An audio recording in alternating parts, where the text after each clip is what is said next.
Mpɛn pii ɛyɛ na yɛka sɛ sɛ wokɔtɔ adeɛ na sɛ wobɛyi so a ɛyɛ kenkan labels a ɛbɔ ho no nanso ɔkwa agyewa kɔtɔ adeɛ na wahyɛ aseɛ ɛyi so wabra ɔnkenkan label a ɛbɔ ho no megye di sɛ ɛbra so sɛ wokɔtɔ adeɛ a wobɛkenkan labels yɛde formaldehyde ɛfra nku ne semina ɛte the quality of mmarima sperm cells and afei the quality of mmaa no ekosua so formaldehyde nankasa yɛmfa mfra nku ne semina directly nanso so ɔmo yusu de yɛ de ɔmbɛyɛ wie a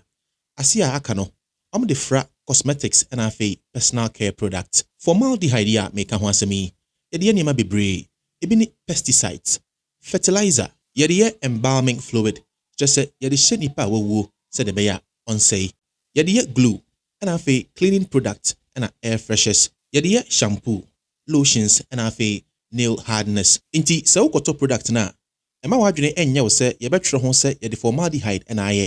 anaasɛ nneɛma a yɛde ayɛ no formaldehyde ɛka ho ɛyɛ ahwehwɛ saa nneɛma wei DMDM hydantoin imidazolidinyl urea diazolidinyl urea quaternium 15 anaasɛ bronopol 2 bromo 2 nitropropane sɛ wokɔtɔ nku anaasɛ semina na sɛ yɛatwerɛ saa nneɛma yi ɛwɔ ho a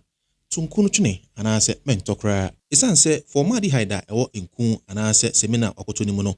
reduce sperm count ɛwɔ mmarima afei ɛkɔse DNA damage ɛwɔ mmarima sperm mu afei lower sperm motility wɔ mmarima mu no increase abnormal sperm morphology anaasɛ ɛma o sperm no shape no ɛyɛ basaa sɛ yɛba mmarima mu a disrupt hormonal balance afei ukosua no quality no ɛma ɛsote sɛ ɔyɛ ɔba a wafa afuro na ɔyusu nku anaasɛ semina formaldehyde ɛwɔ mu a sɛ onyinsɛn no bɛpɔn no ɛwɔ soro yie paa nti efiri na kwe sɛ wokɔtɔ nku anaasɛ semina ɛyɛ afama kwamegye no nkenkan ma wo senso sɛ kwamegye abɔn na sɛ ontumi enkan a